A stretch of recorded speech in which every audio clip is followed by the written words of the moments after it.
All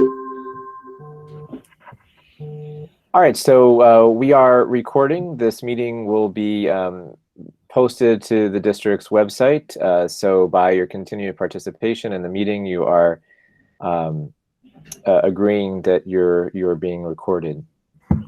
So welcome. I'd like to call to order the meeting of the Ad Hoc Subcommittee on the Regional Agreement. So our agenda, just by way of reviewing the agenda, we have a public hearing, we have minute approvals, we have review of school and town input, and then recommendations about process.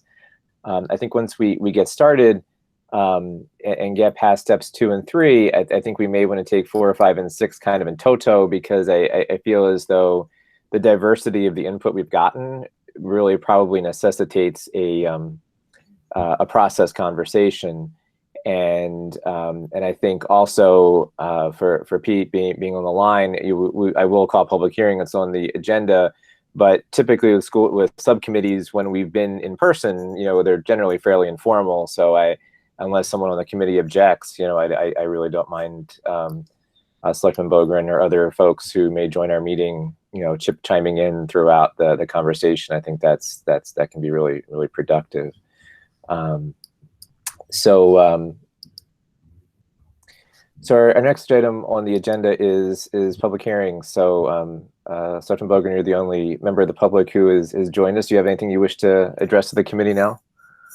Ken, I really don't have anything to add beyond what I emailed you already. Okay. If the committee needs any clarification of my remarks, I'll be more than happy to do so. Great. So maybe as we proceed on, if you feel that you want to chime in or people have questions, we'll know that you're there. And if you want to, raise your hand, comment as we go through it, that's fine by me. It seems more natural in a flow of being part of the conversation than statement versus statement. I think it's better to have a conversation. All right. Thank you. Sure. So our next item on the agenda is approval of minutes from the March 3rd and March 8th meetings. I just want to take one moment to be absolutely sure those were in the call to meeting. I know I've read them, but there is a March 8th. Yes, so both of those were present in the call to meeting. So I'll take them separately. So will I have a motion to accept the minutes of the March 3rd meeting? So moved. So moved. Is there a second? Second. If there's any discussions or corrections to the minutes? Seeing none, we can adopt them by unanimous consent unless there's an objection. Okay, seeing none, I'll take a motion to adopt the minutes of the, geez, I'm losing my agenda on all the screens here, April 8th meeting. So is there a motion to accept the April 8th minutes? So moved. Second. Is there any discussion? Seeing none, unless there's an objection, we'll adopt them by unanimous consent. All right, so those are approved. So the next 3 items on the agenda, again, my suggestion is that we take these 3 items together, right? So there is a discussion that we had at the school committee in our previous meeting. There was input from 4 of the 5 towns that were provided shortly before the meeting, that were circulated to the members. So those were comments from Selectman Levine, from Holden, from the Holden Select Board, comments from I'm sorry, his name is escaping my mind, but from an advisory committee member from Princeton. There was comments from Selectman Richetti from Rutland, from the Rutland Board of Selectmen, and comments from Selectman Bogren from the Paxton Board of Selectmen. And I think that my general take from those before we start our discussion was that, of course, they're very productive and very helpful to know where the towns are. I think there are some categories where there needs to be a conversation between the district, the committee, and the towns to figure out how we move forward with some of these discussions. I think there are some areas where we probably need to figure out how some of those ideas would be actualized into a document. They may not be objectionable. We just need to figure out, what would the wording be? What would be the legal way to be put forward? And I think there's some other categories too where, and I want to talk about this tonight, I think we need to find some way to serve for a conversation between the towns too.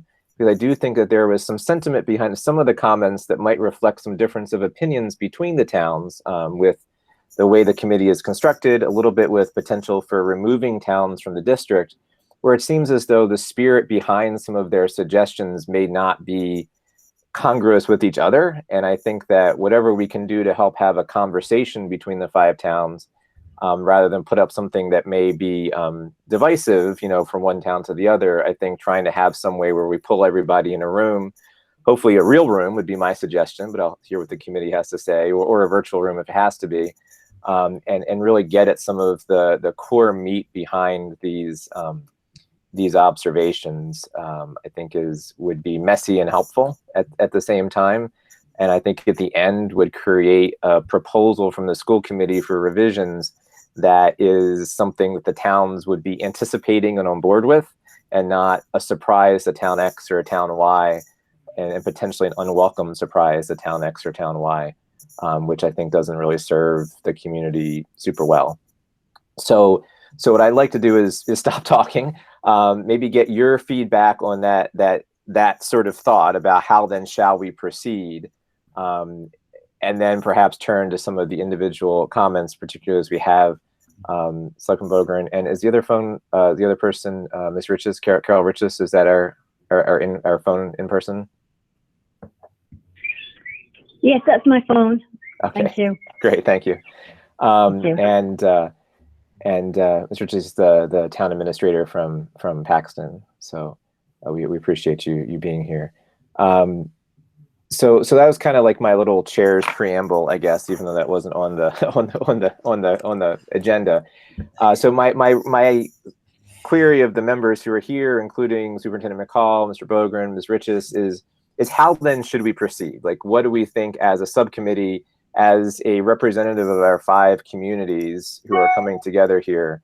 What do we think is our best path forward to productively work through this?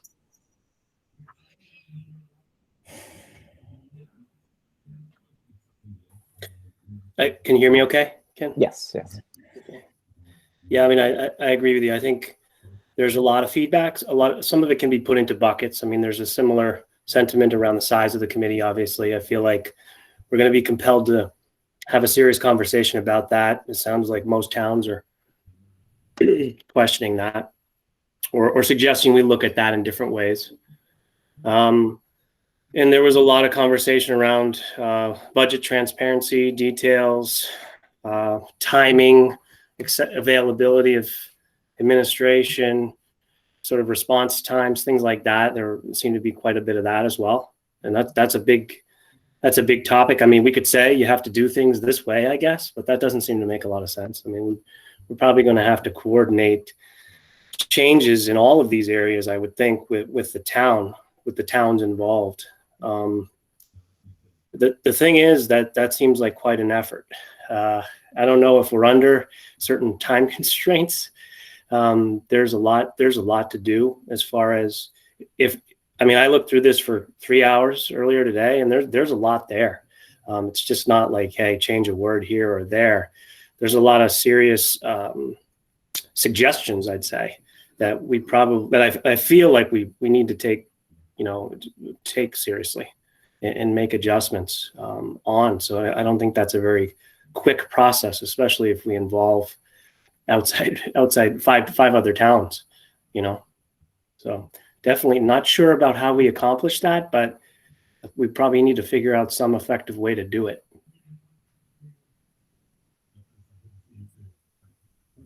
And I certainly would echo that, because I guess I do kind of just have a question about, like, what is our mandated timeline that we've kind of talked about before, in terms of at what point would we drift out of what we have to do in accordance with the current agreement. Because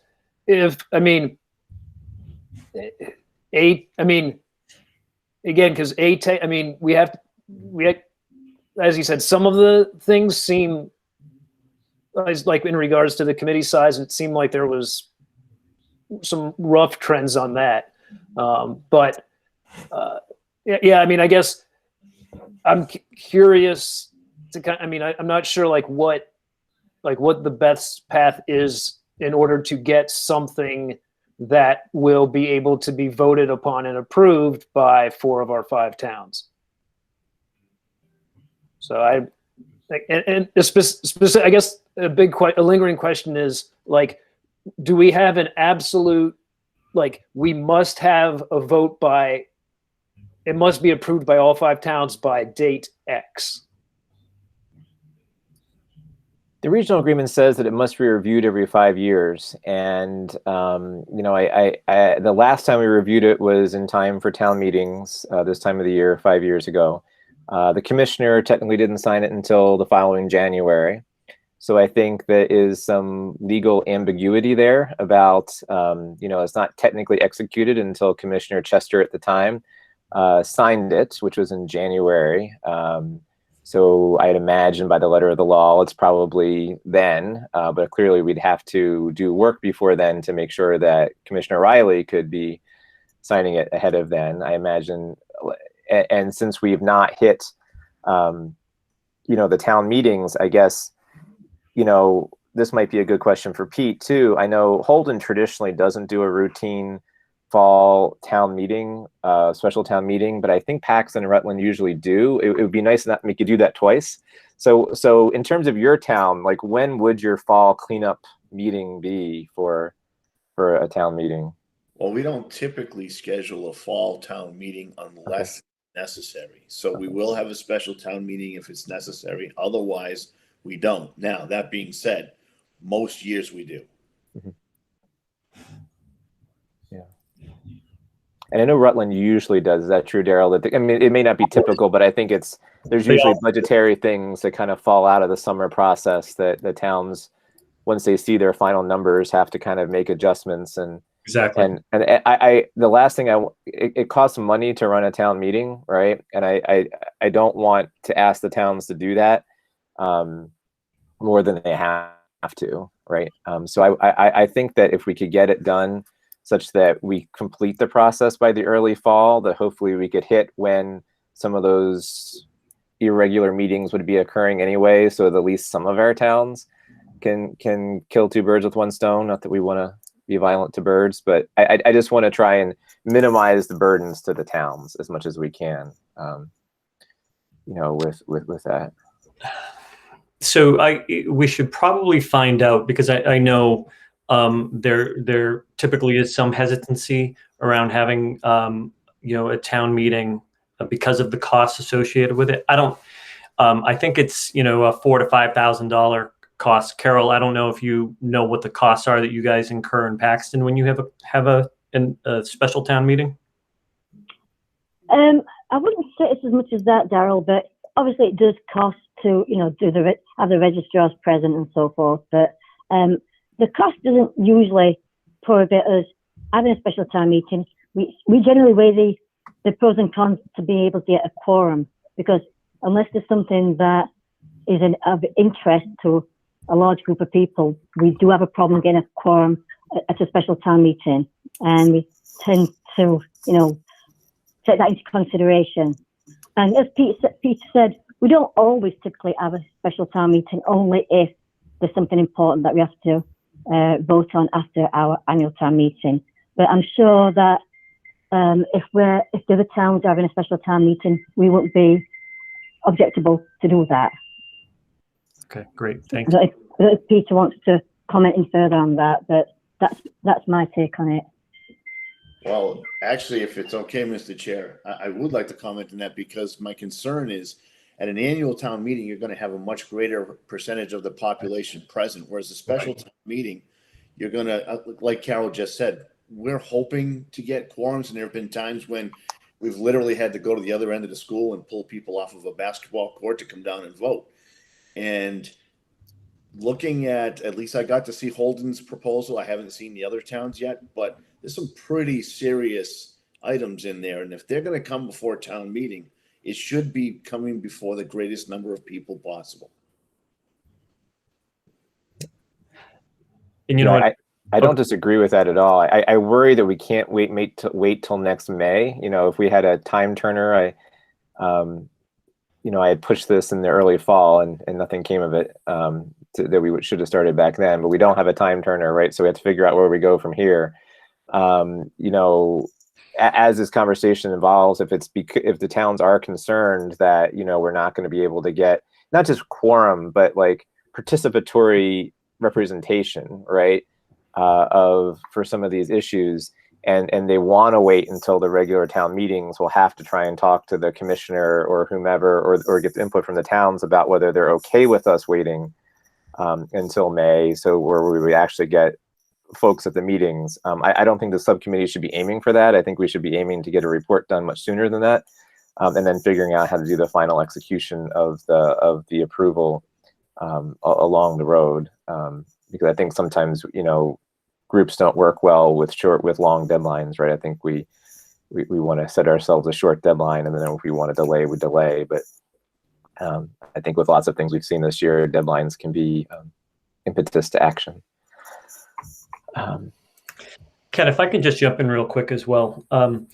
In terms of, you know, for example, the town of Holden oftentimes has a difficult time getting quorum for their typical town meetings. I know we've been at town meetings when, you know, people are calling, you know, other school committee members or their neighbors to get to town meetings, so they have quorum in Holden.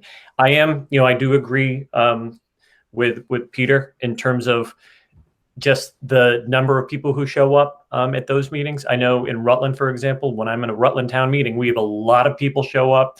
They're very interested in what's going on. The September town meeting, which 9 times out of 10, we have a September town meeting, fall. It's a much smaller number. We barely reach quorum. So again, I think as we kind of think about this, you know, and I agree, Ken, I think we need to have a date certain associated with doing this work. But I do believe it would be a challenge to get this through the most number of people who'd be able to chime in on this. If we really start talking about actually limiting the number of members from the various towns, that's a big conversation point. And I really feel as though it's going to take us a long time to get through that, to figure that out, because Ken, you know, we sat through that last, you know, with when we did this the last time, you know, either last time or the time before. And it's a long process just with the work that we do. Then we end up going into the whole process associated with the towns voting on something. So I think there is an awful lot of work, as Eric said. There's a lot of information that they shared already with us. I couldn't believe it. It's much more so than we've never seen this much information. And I think if we do get to the point where we, you know, are voting on, I think people care about the committee size to an extent. I think the topics that are perhaps more transformative for the districts are some of Holden's proposals and Rutland's proposals about changing the way one votes to leave the district. I think that's more substantive. The budget transparency, I think, is substantive, but it's not controversial. And I think that that's something that can be done. But I think we'd have to really advertise heavily what's at stake for a meeting. You know, it can't just be, you know, in the landmark in a box. It would really have to be well advertised and to try and encourage turnout at a time where we think it would be best done. That's another thing, you know, not during the middle of a Wachusett football game or a day where there's baseball or whatever is going on that's distracting people who would otherwise be there. I would propose that we try and get this work done before the fall, right? That this is spring and summer work, and then that we figure out the endpoint once we see what the endpoint is going to look like. And that work is not, I think, isolated to the four of us on this committee that are here, plus member Lavoie, or to the administration. I think that work involves trying to find a way to get a round table like we do with the budget. My proposal is something along the lines of that I, in consultation with Daryl, if it's as, and maybe Kelly as the co-chair, create a document that includes the original materials from the towns, but also tries to group it into buckets and circulate that back to the towns, right, and to the administration, and say, here's what we heard from all 4 and hopefully 5 of you. Here's what the administration's thinking. Can you take this back to your BOS and give us some feedback, process it, give us a response in writing, but also then come together at a round table, right, at a time where we figure the right time is. It's not like a week ahead of time, or you're trying to do it the day after your Board of Selectmen's meeting, but planned out well in advance so that we all come together and we share our responses, right? And the school committee can do the same and respond to this. And have an open conversation at a table, because I do think 2 things I see as different. One is, there was a spirit from a couple towns about making it easier to get out of the district, and there was a spirit from another town that actually seemed like it was trying to make it harder. And I think that's a debate that has to be had. And I think there was general agreement amongst the town responses that the committee is probably too large. But the way to achieve that, I think, was substantively different from the towns, and unsurprisingly, probably reflective of the town's differences in size, right? And their concerns from a smaller town about their voices being heard, probably concerns from larger towns about their proportional financial contributions to the towns being respected, and how those are going to be hashed out, I think, is something that the town should be involved in. Like, otherwise, what we do is we wind up with a proposal from the school committee that the small towns vote against or the big towns vote against, and nothing changes. But if we get everybody in a room, maybe we can find some sort of compromise that that people are okay with, or we don't, and then we don't send out a proposal that's going to get voted down. So that's kind of my thinking of how to proceed, and I think that would take us write a letter, send it out, give the towns, I don't know how long would be reasonable, Pete, in terms of, like, if you get a letter, you have to think about when to put it on an agenda, you have to have the conversation. Is like a 6-week kind of time enough? Does it have to be longer than that? What's the sense of kind of the rhythm of those sort of things? I don't think it needs to be longer. I think, to be respectful of all the members of the different boards, 6 weeks would give us time to distribute the documents, give some time for some self-reflection before we brought it to a Board of Selectmen meeting, and then would still give us time to bring it up in more than one Board of Selectmen meeting, which I think, in my opinion anyways, should be fine. Let's see, Mr. St. Angelo joined us, who's you're the town administrator from Rutland. Yes, welcome to joining us. We were talking about process in terms of how to take, some really rich feedback, and in some cases disparate feedback, and work our way collaboratively with the towns, both us and the towns with each other, to move forward. A proposal I put on the table was for the committee to summarize the feedback it got, and also provide the raw data, and give the boards of selectmen 6 weeks or so of time to gather their thoughts, give feedback, not just to us, but to their respective towns, and then find a way to come together in a roundtable to discuss everybody's feedback. Was kind of a model I was thinking going forward. I don't know if you have input into that. Yeah, no, thank you. That makes a lot of sense. It's my understanding that the chairman of our Board of Selectmen did send some recommendations to the group. So Yeah, I reviewed them, and I think they look solid. So I'm looking forward to hear what other towns say as well. But it sounds like a good plan. yeah. We've received written comments from 4 of the 5 towns, all the towns, but from Sterling, and some of them, as we said, are, I think, in concert. There's concerns about budget transparency and timing. There's concerns about the size of the committee, but kind of different solutions to that. But there's also some things that I think are different from the towns, right? That the school committee may not be able to solely pull apart. A question that Princeton brings to the table, for instance, is whether the district should take on the, I don't want to say burden, but the responsibility, right, for financing out-of-district transportation costs for out-of-district vocational transportation. I know that can be a big surprising hit to the budget for a small town, right? I know Paxton felt that with the ag school. Princeton's probably feeling something similar. And then so I think the towns have to hash out between themselves. And that's definitely something that other regionals, in the law, you can do that. The towns have to agree to it. How do the towns agree to that? And what does the distribution look like? Princeton's letter was mentioning sharing 1/5 apiece.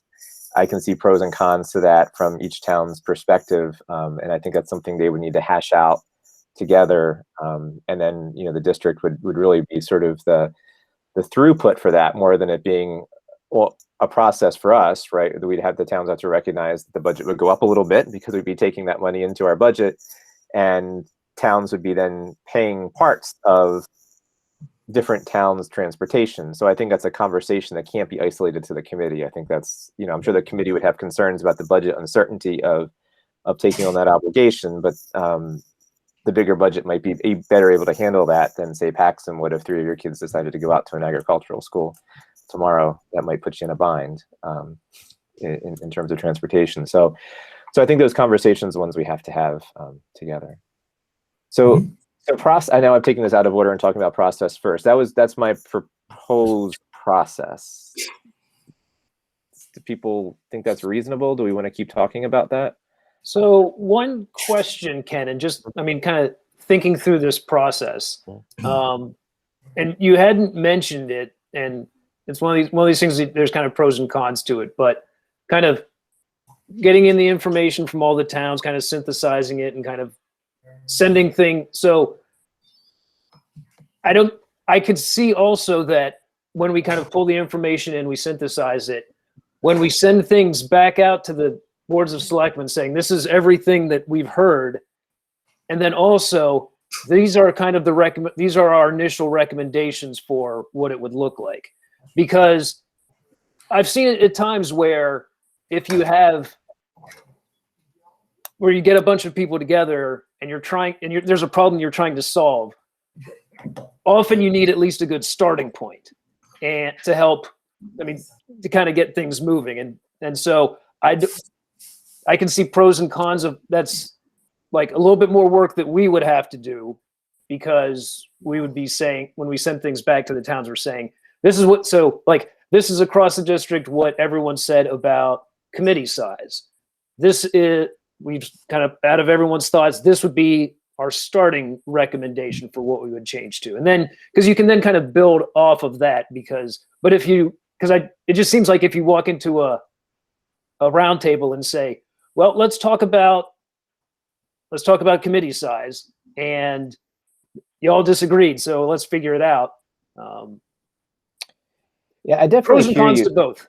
Yeah, I think there could be a mixture of both. For the committee size example, for instance, I think one could come to the table with models, right? There is a model of no change, right? There is a model of weighted voting, and there are a couple other models you could consider, right?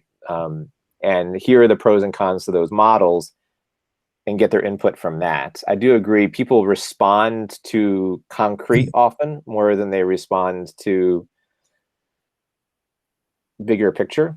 I do think we also need to, and it may help crystallize some of the potential points of conflict underneath of that. Like from the conversation we had, I want to say 8 years ago about committee size, it really came down to a desire on one hand for a smaller committee, balanced against the two options that were presented, one of which had Princeton and Paxton having only one representative. And at the time, the feelings from those towns were not positive on that aspect.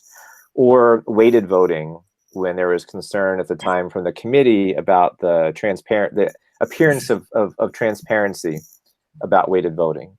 But at least if you frame out what some options are, then those conversations can be had concretely. If a town wants to say, well, it's a non-starter for us to have only one rep, and more than one town says it, well, then at least that concretely got that conversation in a place where it's not just spinning in circles, as you're suggesting may happen, right? I wouldn't want to come to the table, though, with answers. I'd want to come to the table with concrete options, right? Because I think coming to the table with answers shuts off open dialogue. I don't know. Yeah, yeah. To Carl's point there too is the towns have done some work already by giving us information, so it feels like we probably should do something with that before we go back and circulate it, just to to put some work into that. But totally agree, modeling or ideas for a starting point is probably going to help the conversation quite a bit. I would propose that we can't violate the open meeting law by deliberating outside of an open meeting. Kelly and I'm not just volunteering you as vice chair, could start a draft, right, of such a document, and we can't work on it as a Google sheet with the rest of us because that would violate the OML. But we could then share it with the rest of the committee and either have another meeting before we sent it out to discuss it. Could be an avenue forward for that,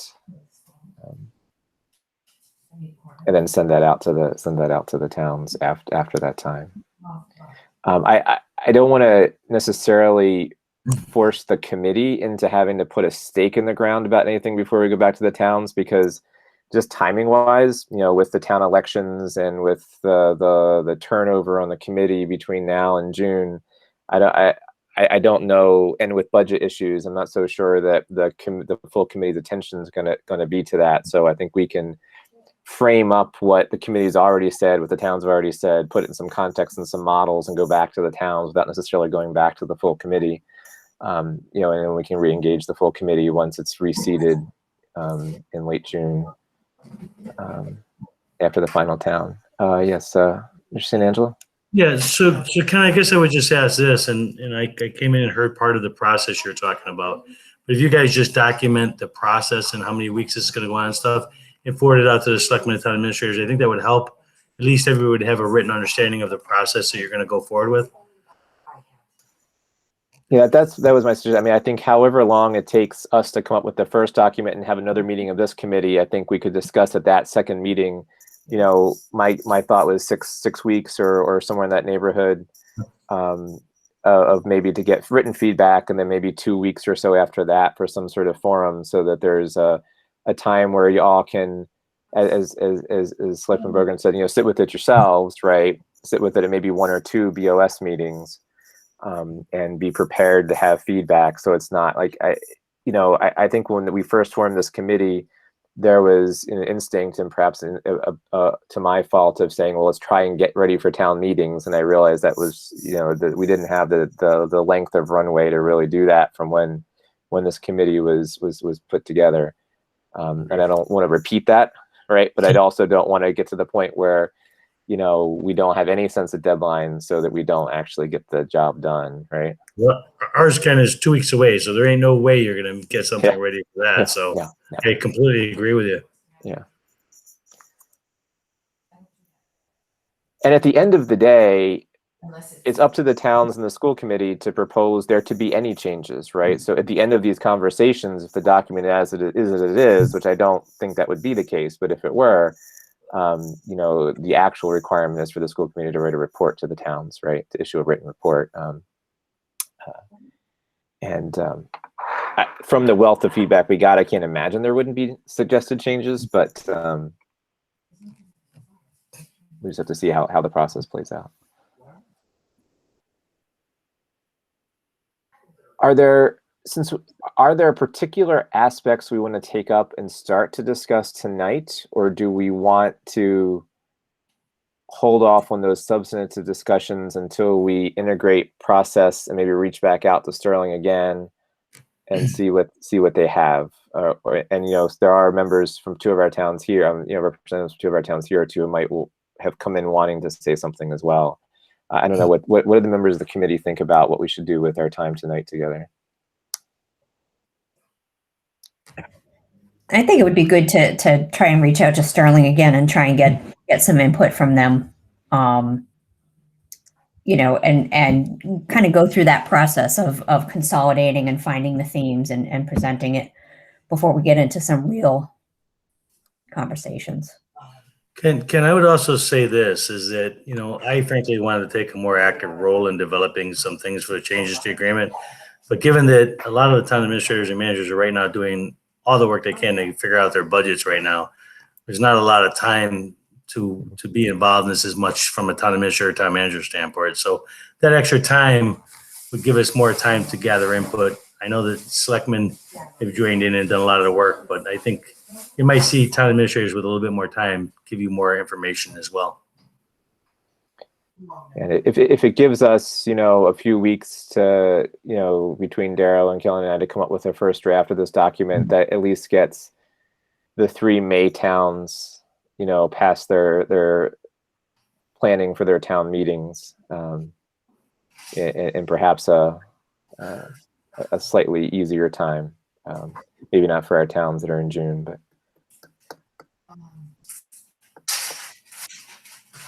Is that the feeling of the committee that we should put off the substantive discussion of the content until we've done this other work, or is there things people want to put on the table and discuss tonight? Because I'm happy either way. I mean, I think kind of putting that off is probably okay because, like, I haven't like the sheet that Randy had sent out at 4 o'clock today. I haven't had a chance to really even kind of comb over that anyway, and so.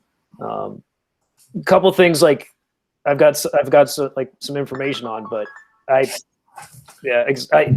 think it would probably just be better for all of us that like our next steps are that like you and Kelly working to comb over, kind of distill, kind of chunk things out, put them in those buckets, and then we have it at our next meeting. Then we're able to at least say.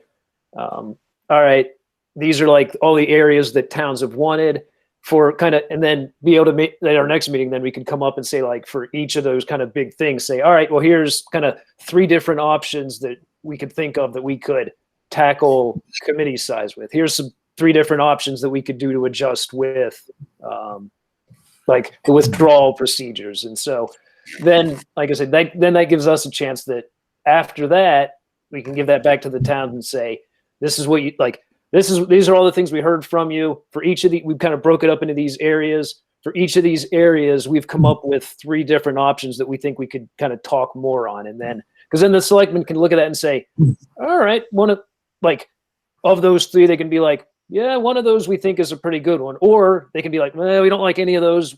We'll come up with our own, because then but it's still kind of like a starting point anyway. And so, but like that would push us we would have our next meeting, maybe, I mean, like you said, 3 weeks, which would put us like middle of May, and then 6 weeks after that.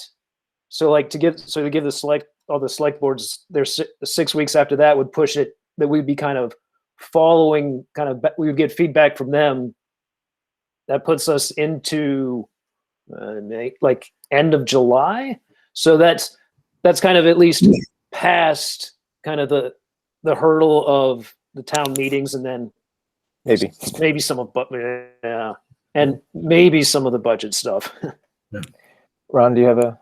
Yeah, Ken, just curious, and I haven't read the agreement for a little while. I did take some time to read it a couple of weeks ago. Yeah. But as I understand it, any recommendations for changing to the school district agreement have to come through a recommendation of the school committee, and then it would have to go to town meeting of all the towns for a discussion. So I think if you're looking to do something, the timing of that might be for the fall town meetings, so that you can try to time it out so that maybe there's something that could be put forward for those town meetings.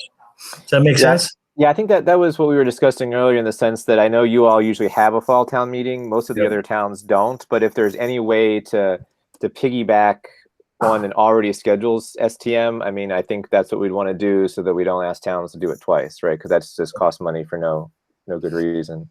But I agree. I would think that having early fall, being ready to go to special town meetings in early fall seems, October-ish, seems right. September, and I would say that when we ask for feedback, I would say, we're asking. There's really, I think, 7 constituencies we're asking for feedback. There's the 5 towns, right? There's the committee as well, and then there's also administration, right? Who would have to execute some of those things and consult with council. So I think we'd also want feedback, from from administration as well on those things, so that we can be prepared to discuss the administration perspective at this meeting as well as the town perspectives, and get some sense if the committee has any strong feelings about it. Most of the conversation at the committee meeting dealt around class size. There was some concern around, not class size, committee size. We talk about class size a lot too, but the towns had more diverse input, and the full committee may have things to say about that once they see a coherent document. And for those of you on the call too, the call to meeting in your Google Calendar has attachments, so all of the town's responses are in that, and they'll also be attached to the minutes whenever we approve them for this meeting.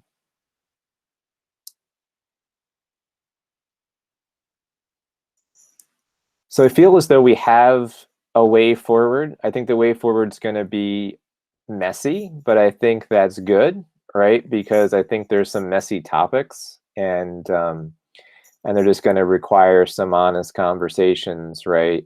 Between the committee and the towns, but also between the towns themselves, to figure out, and hopefully everybody can approach that with an understanding of, different folks might be coming from different perspectives, but our perspectives are all, fair and open-minded. There's been times, 10 years ago when I started this committee, where there were towns against towns, and I don't think that's where we are right now, and I don't want any of these issues to get us back there.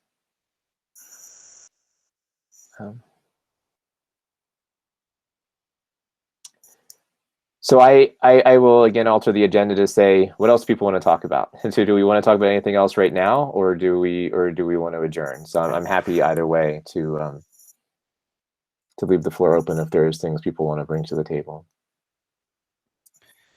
Ken, the only just general question I had was because when Daryl mentioned that this was sort of peculiar that we've received this much feedback, and I'm just wondering why is that? Do we have a sense of what makes this time more interesting for people? I don't know. I don't know that I 100% agree with the superintendent for that. I will say that it was definitely a different process so far. We had traditionally done a tour of the towns, right? I've done that twice, where we go and have meetings in a school in each town. And that was usually boards of select persons were at those meetings. And to be honest, that was really pretty much it. It was a couple of select board members and the school committee members. And we got some things on the table, and there were actually substantive changes even last time. There was conversations about using the buildings in emergencies. There were conversations about how often the review is reviewed. There were things we heard that really were more about the lease agreements, but and some of the comments that came to us were actually lease agreement questions. That's something we're also going to have to pick apart, whether that should be in the regional agreement or in the lease agreements. But connecting those two things together, towns had a lot of concerns about the lease agreements that are still in some of these comments that we received. So I do think that I would also say that perhaps shining the light on operations of the committee, I think it has been a lot more transparent in the past year in the virtual environment, and that may also, and there's been more challenges, right, in terms of data-driven decision making and how transparent that was, and a concern that perhaps we're reaching a fiscal cliff with the.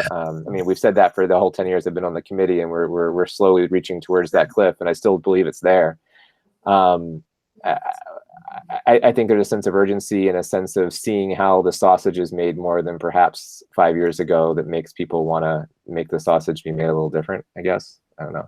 What do the town folks think about that?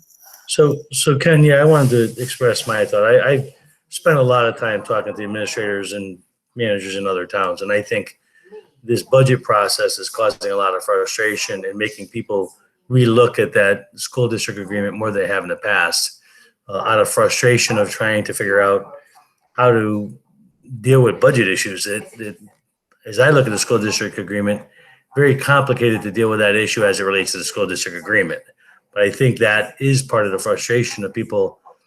How do we deal with this budget issue, and what changes can we make to the school district agreement that might improve the situation? And I think there's a lot of concern among the people I talk to of the relationship between the school committee and the towns as it relates to budget issues. And I think after this budget cycle goes through, I think that needs to be a serious conversation among all of us as to the frustration that towns feel and the school committee in trying to improve the quality of education as much as possible, and how you draw the line in terms of dollars to do those two things. So I really do believe that frustration is bubbling up in the school district agreement. Yeah, I don't disagree, and it's also something that's not super new in terms of that. Yeah, and I think the other thing we'll have to discuss in an open session with all the towns there too is how we can work together advocacy-wise to deal with some of those problems that are definitely coming from the district. I won't disagree with that, but also from the delay in the time the state gives us information. Is also a huge challenge in terms of, if we have no idea what our revenue is from the state, it's hard to tell y'all what we're going to need from you. We could give you an expense budget, but it's hard to give a revenue budget until we get information. So I think we need to do better, but we also need to pull together to advocate to the state that they can't wait to give us budgets.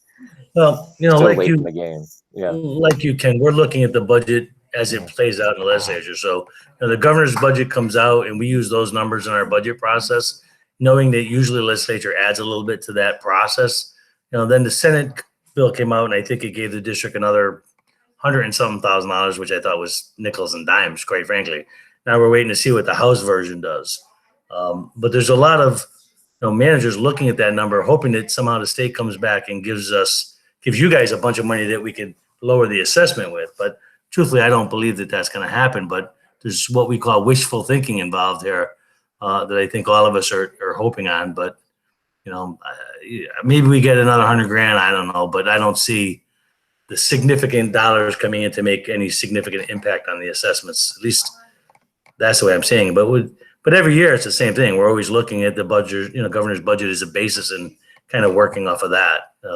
But at the end of the day, I don't see a hell of a lot of difference by the time the House and Senate passes their budget with the governor's budget that changes the dynamics all that much. Would you agree, Daryl, that you don't see that much of an impact after House and Senate do their thing? It's $100,000, $200,000, but not major impact. No, I mean, the only thing that we typically benefit from might be something like regional transportation. Right. Typically, Chapter 70 doesn't change that much, but regional transportation, maybe, if they increase some of the other items associated with schools, here and there, but we benefit from that regional transportation. So this last time around, as Ron mentioned, we went up $188,000 in terms of the increase in regional transportation, which we can then put toward lowering the town's assessments, which is what we do.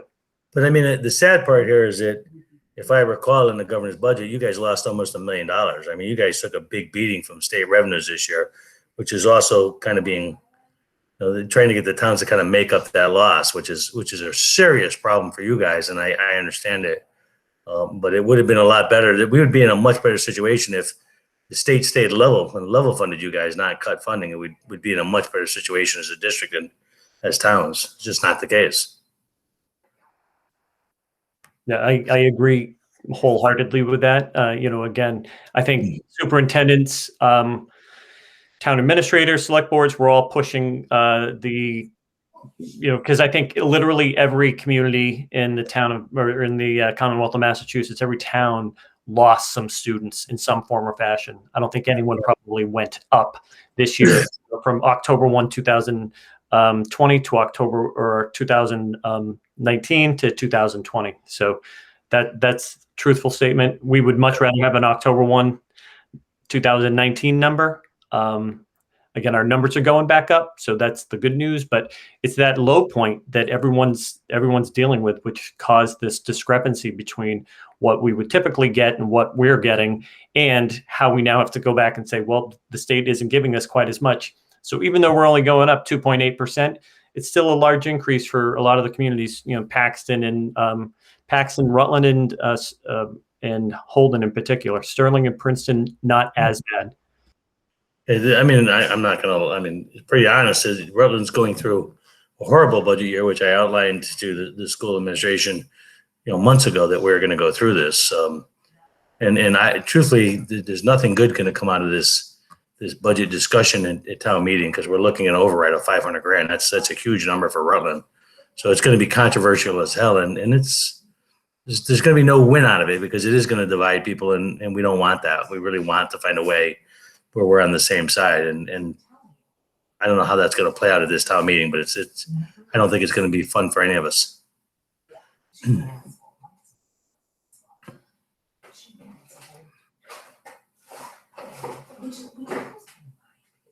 Well, yeah, I think that's unfortunately going to be the case in Holden as well. So I think we have a path forward for this process if folks are agreed to that. Ideally, this can come together in the fall, and proposals can be hammered out and go through council after the general principles are agreed on, and hopefully we can hit special town meetings in the fall to approve any changes that may come about. Hopefully we're not still voting on budgets in the fall, but if we are, then we can discuss that then too. Should we? Is there anything else we want to discuss tonight? If not, Kelly, you and I have our marching orders to get started, and otherwise, I'd take a motion to adjourn. With thanks to everyone for here. I'd just like to, before we go, I'd just like to thank you guys for opening it up to the town so that we can be part of this discussion. It's very appreciated. I look forward to finding a way in the future after these budget meetings to come to some resolution on some things and try to make sure we protect the relationship between both the school system and the towns. So I think that's critically important at this point. Agreed, definitely. Move to adjourn. All right, thank you. Member Otmar has made a motion to adjourn. Is there a second? Second. All right, so we'll go to a vote. Member Knowlton? Yes. Member Otmar? Yes. Member Williamson? Yes. And Mills is yes. So we're adjourned. Thanks again to all of you for coming tonight, and I look forward to future conversation. See you. Thank you. All right, appreciate it.